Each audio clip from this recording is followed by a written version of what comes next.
So the Cowboys have a problem at running back, and his name might be Ezekiel Elliott. Here's why. Right now, competing for spots would be Ezekiel Elliott, Rico Dowdle, and Royce Freeman. Okay, and now, after preseason week 2, enter the chat Deuce Vaughn. So you've got 4 guys plus Hunter Lipke competing for spots. Hunter Lipke and Zeke Elliott are essentially locks to make this team. They haven't gotten a ton of work in the preseason, which tells me coaches have them locked in for roster spots. All right, they're not really competing. That leaves Rico Dowdle, Royce Freeman, and Deuce. And Rico Dowdle, basically a lock, make this team. Hasn't gotten a ton of work in the preseason. We all know he's elusive. He's a good back. His injury concerns are his major issue. Okay, so now that leaves us with Deuce Vaughn and Royce Freeman. And the thing with Royce Freeman is he's basically a copy and paste of Ezekiel Elliott. All right, at their peaks, Ezekiel Elliott was the better running back, but you've seen his performance go down year over year. As far as his yards per carry, his total yards, it's gotten worse, okay? He was once a really great running back. He's not that guy anymore. He is dependable. He's a short yardage running back and get you the hard yards on 4th and 1, get you at the goal line. But so can Royce Freeman. And Royce Freeman has a lot more tread left on the tire. All right, he's got a lot less career carries.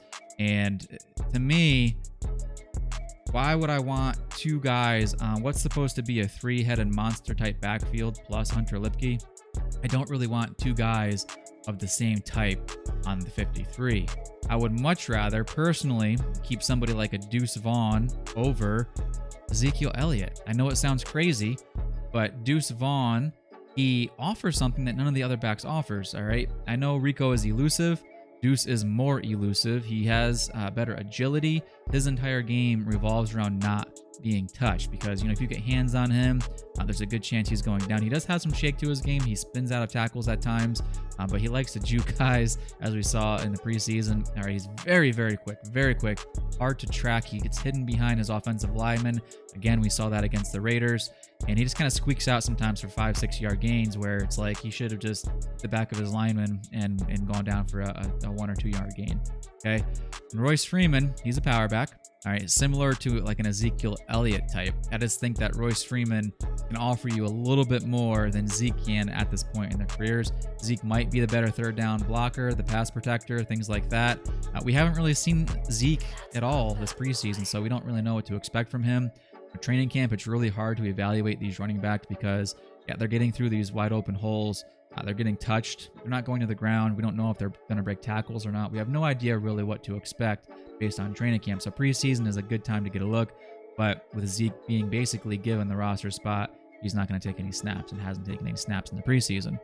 So my concern with losing somebody like Deuce is that you put him on the practice squad. First off, does he even clear waivers if he's cut? Second off, if he's on the practice squad, he can get poached at any point in time. And I could 100% see a team like the Kansas City Chiefs, for example, picking him up and making him a part of the team 5 to 7 touches a game, some gimmicky plays, some screens. We haven't even seen him take any passes out of the backfield yet in the preseason. So there's still a lot left to Deuce's game that we haven't even tapped into. I understand he might have some limitations due to his size. He probably isn't going to be a great pass protector. He's not going to stop the linebacker blitzing through the A-gap untouched unless he cuts him, but there's a good chance he just gets run over. Okay, so I understand he has limitations.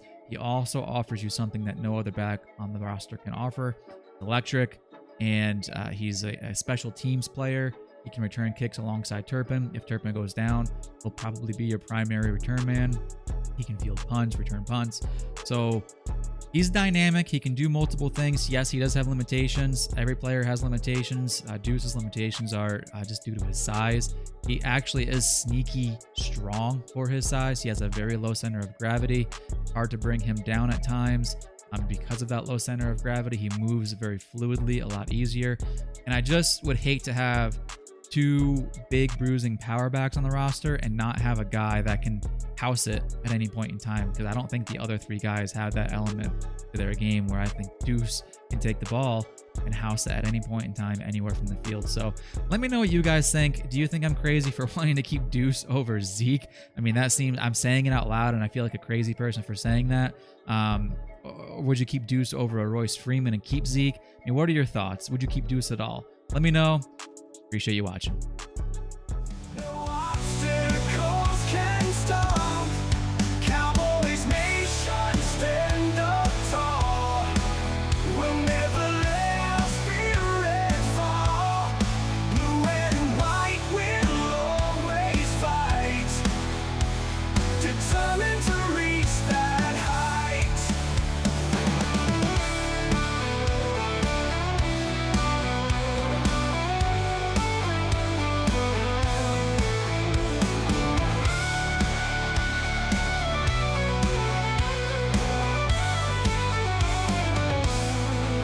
Grit and grace will triumph.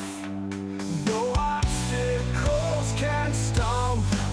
Cowboys nation, stand up tall. We'll never let our spirit fall. Blue and white will always fight, determined to reach that height. Cowboys nation, stand up tall. We'll never let our spirit fall.